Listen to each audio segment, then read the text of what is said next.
Comissões da Câmara e do Senado ouvem em audiência pública o presidente do Banco Central. Defensoria Pública faz sugestões de ajustes no pacote anticrime. E Comissão de Viação e Transportes cobra redução no preço das passagens aéreas.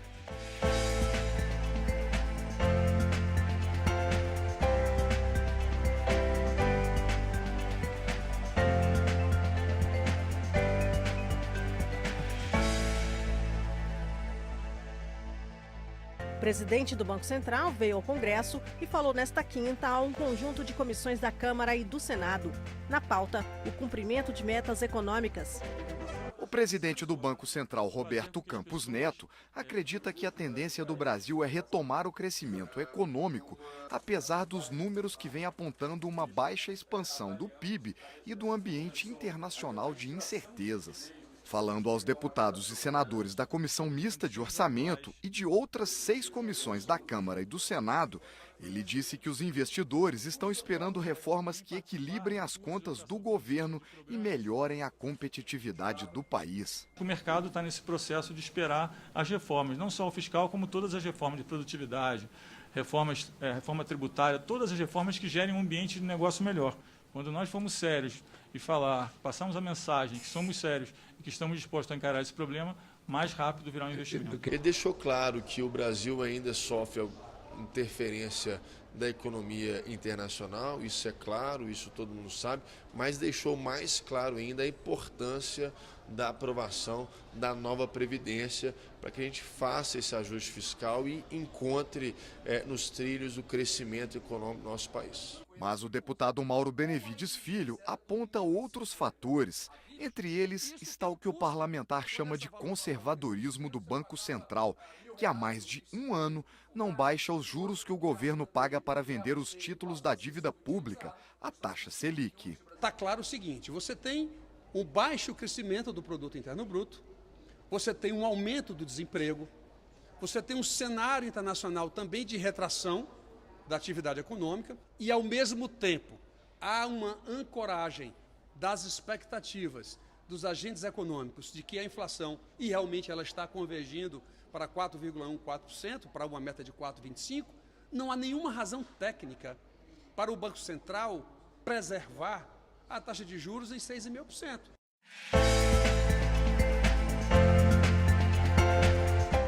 Representantes da Defensoria Pública da União falaram hoje ao grupo de trabalho que analisa o pacote anticrime do ministro Sérgio Moro.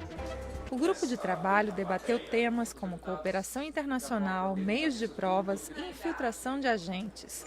O desembargador Walter Waltenberg elogiou o projeto de lei como um todo e ressaltou que é necessário aperfeiçoar alguns pontos que podem ser considerados inconstitucionais. A minha contribuição vem no sentido de alertar para esses pontos, para que todos os que vão depor aqui, que vêm depondo nessa comissão, possamos juntos aperfeiçoar a legislação para que a gente atinja esses bons objetivos que o ministro Moro se propõe a atingir. O projeto, na sua íntegra, ele é coeso, ele é inteligente, ele é sério e tem tudo para ser aprovado com essas alterações que a gente vai examinando aqui ponto por ponto. Alguns dos melhores nomes da Defensoria Pública da União na área do direito penal produziram uma nota técnica que sugere ajustes ao PL anticrime. Os especialistas querem que o projeto garanta a ampla defesa dos acusados, com um processo justo e uma pena proporcional. Para isso, a Defensoria precisa estar bem estruturada.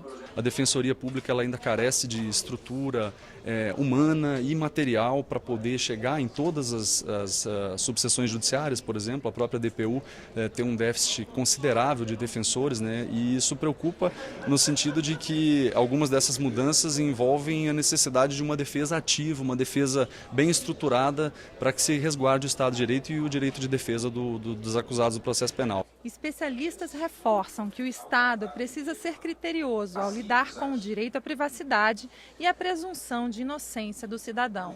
O Estado ele tem um monopólio e só o Estado pode aplicar uma sanção penal.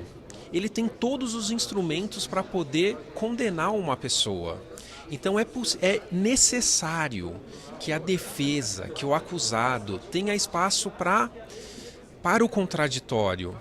E as instituições, toda vez que elas se empoderam demais frente ao cidadão, nós corremos o risco de ter processos assodados, de ter processos que violam direitos e garantias. Então é preciso que se respeitem as competências constitucionais. O relator do projeto, deputado Capitão Augusto, garantiu que os direitos de defesa de todos serão respeitados na redação final. Há toda a garantia constitucional para quem está sendo indiciado, quem está sendo preso, quem está sendo acusado. Nós temos essa preocupação, obviamente, de que o Estado, a Justiça, não extrapole a sua competência, para que não cause injustiças. Então, tudo dentro da legislação, tudo dentro da Constituição, mesmo porque nós sabemos que esse projeto vai ser amplamente discutido e o primeiro item que é verificado é a questão da constitucionalidade, se nós não estamos afrontando nenhum direito e garantias previsto na Constituição Federal. Por isso não há preocupação nenhuma da nossa parte quanto a algumas indagações que foram feitas nesta questão em especial. Então, todo o projeto, ele inteiro, está sendo revisado, está sendo revisto para que não haja nenhum tipo de afrontamento à Constituição.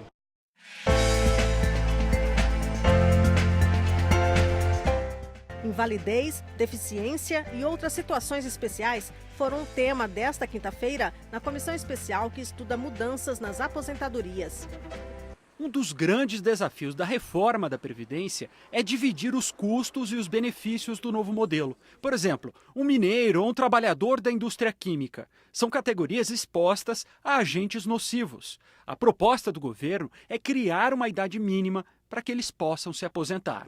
Em média, os benefícios nos anos 2000 duravam 14 anos após a concessão da aposentadoria especial e hoje eles estão durando 22 anos. O que indica que talvez aquela lógica do legislador dos anos 60 de retirar as pessoas de forma precoce, porque elas efetivamente adoeciam e morriam de forma mais jovem, ela foi bastante modificada nos últimos 60 anos. Para o Sindicato dos Auditores do Trabalho, essa conta está errada. Agente nocivo não liga para a idade. Esse caráter permanente nada tem a ver com a idade da pessoa. E aqui já trago um alerta em relação à assinalação de idade mínima associada à aposentadoria do trabalhador sujeito a condições nocivas, a exposições nocivas à sua saúde. A discussão sobe um grau de complexidade, porque também envolve eles aí.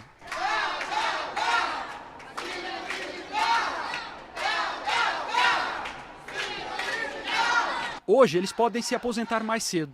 A reforma fecha essa porta e, junto com ela, um caminho encontrado por muitos brasileiros: a justiça. O governo quer que decisões judiciais só possam ser dadas se o juiz também indicar uma fonte de recursos para isso. A vida humana é muito mais dinâmica do que aquilo que está na lei.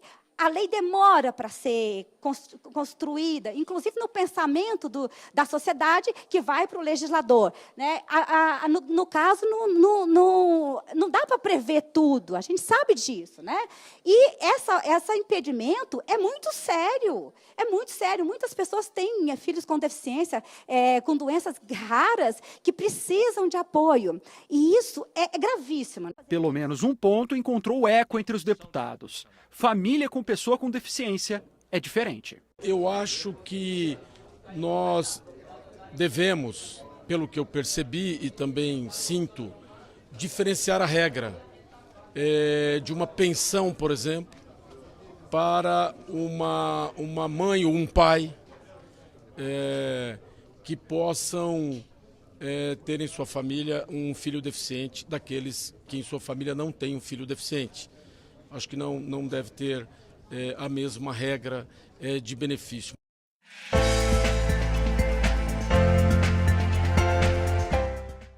Em audiência da CPI de Brumadinho, a representante dos atingidos por barragem disse que o tratamento dado pela Vale às vítimas é humilhante. Ela afirmou que a empresa enrola o tempo todo para tentar, de todas as formas, se esquivar de suas responsabilidades. A representante lembrou que os atingidos pela barragem de Mariana até hoje não receberam suas casas. É uma vergonha, a gente tem mais de 3 anos aí, a gente não tem uma casa sequer construída para as 3 comunidades que foram inteiramente destruídas pela lama, né? Então a gente tem, a Renova é realmente uma falácia no processo criado pelas empresas.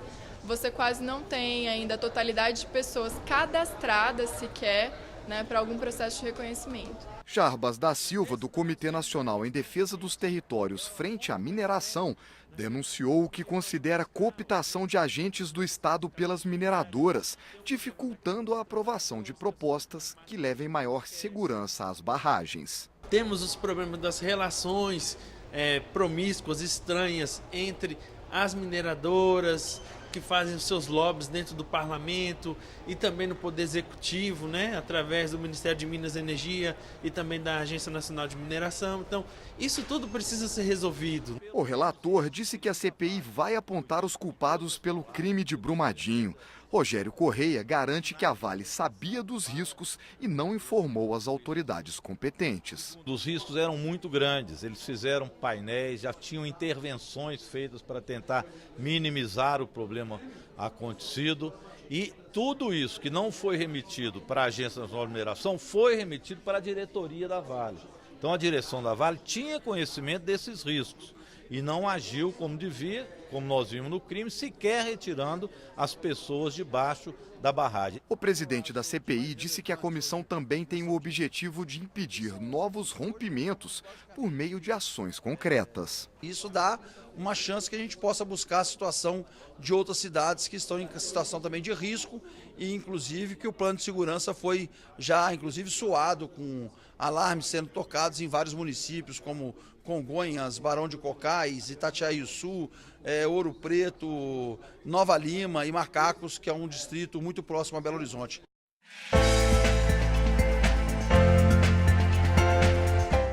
Deputados da Comissão de Viação e Transportes cobraram redução no preço das passagens aéreas. Acompanhe o debate. Você já deve ter ouvido alguém falar que sai mais barato comprar uma passagem aérea para o exterior do que para algumas cidades do Brasil. Deputados que participaram da audiência pública relataram casos concretos. Quando eu olho de Araguaína, outra cidade metropolitana no Tocantins, para Brasília, aí já pula para R$ 2.200. Quando eu faço a mesma pesquisa no mesmo momento, nas mesmas datas, para voos internacionais, Brasília, Miami, 7 horas e 42 minutos de voo. R$ 1.200, R$ 1.300. A angústia que o povo do Amapá vive, sendo a única capital, Macapá, banhada pelo Rio Amazonas, nós temos um oceano de Rio Amazonas na frente da nossa capital, mas o Brasil não conhece porque é caro demais chegar lá para conhecer. O secretário nacional da Aviação Civil explicou. Carlos Eduardo Rezende afirmou que o valor das passagens aéreas deve ser analisado num contexto mais amplo. Precisamos ampliar a concorrência no setor, né? E essa ampliação da concorrência no setor vai se dar por meio do maior número de empresas aéreas atuando no Brasil. Foi regulamentado a questão da franquia de bagagem, que esse é um elemento importante, né, para que a gente crie um modelo, um ambiente propício para a entrada dessas empresas low cost. Há 2 anos, quando foi publicada a Resolução 400 da Agência Nacional de Aviação Civil, além de estabelecer condições gerais para o transporte regular, doméstico e internacional de passageiros no Brasil, também traria melhorias não só para as empresas aéreas, como também para os consumidores. Foi essa resolução, a 400, que permitiu a cobrança de bagagens despachadas. As melhorias prometidas não vieram, ressaltaram os deputados. Se eu tinha uma condição de despachar uma bagagem sem pagar mais, e agora se eu só viajo e se eu despachar eu tenho que pagar, eu estou pagando mais. Então as passagens não reduziram e o cliente está pagando mais. Foi cortado o lanche, primeiro, para diminuir a passagem aérea. A franquia de bagagem, para quê, deputada Cristina? Para diminuir o custo da passagem aérea. Agora, a marcação de assento, a fiscalização de bagagem de mão, sem falar dos valores absurdos de quando a gente tem que remarcar uma passagem. Agora está em tramitação no Congresso a MP 863, que modifica o Código Brasileiro de Aeronáutica e estabelece a abertura do setor aéreo para o capital estrangeiro. Pelo texto, as empresas aéreas brasileiras poderiam ter na sua composição até 100% de dinheiro de fora do país. Atualmente, esse limite é de 20%. Pela lógica da oferta e da procura, com mais companhias aéreas no mercado, maior seria a concorrência entre elas. Quando o mercado for aberto para o capital estrangeiro, como que as empresas brasileiras vão conseguir competir? Quando acabar o monopólio, as empresas vão falir? Uma empresa entra, derruba o preço, eu preciso derrubar o meu preço também para poder competir, vai aumentar o meu prejuízo, porque o histórico dos últimos anos é de 13 bilhões de prejuízo. Ou eu tenho caixa para suportar isso, ou eu consigo um novo capital, ou quebra. É a lei de mercado. Hoje o mercado nacional conta com 4 grandes empresas, Azul, Gol, Latam e Avianca. A Avianca está em processo de recuperação judicial e já reduziu sua malha aérea em 40%. A Avianca está saindo. O que vai acontecer? Azul, Gol, Latam, uma das 3 vai se comprar. A história se repete, infelizmente. Então é com tristeza que eu falo isso, mas eu acho que a gente tem a chance de mudar. O passado não dá para mudar, o futuro eu acho que a gente consegue.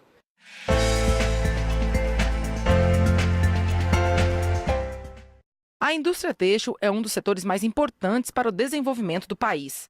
Segundo dados da Associação Brasileira da Indústria Têxtil, o setor emprega diretamente 1,5 milhão de pessoas. Desse total, 75% são mulheres.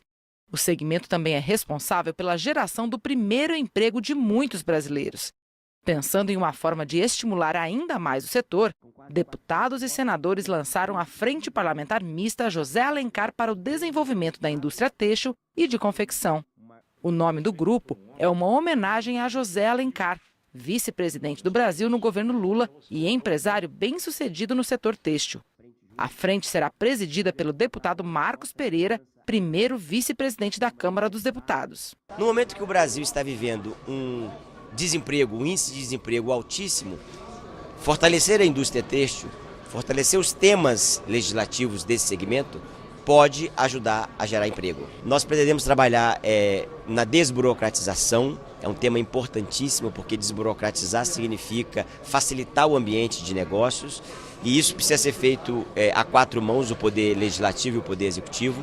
Fernando Pimentel, presidente da Associação Brasileira da Indústria Têxtil, participou do lançamento da frente e afirmou que o setor produtivo precisa dos legisladores para incentivar o setor e gerar mais confiança para investimentos. As questões agora estão muito concentradas, pelo menos nesse início, nas reformas mais estruturantes. Nós precisamos de avançar com a reforma da Previdência, é legítimo o debate que se trava aqui dentro e dar sequência rapidamente à questão tributária e à agenda da desburocratização.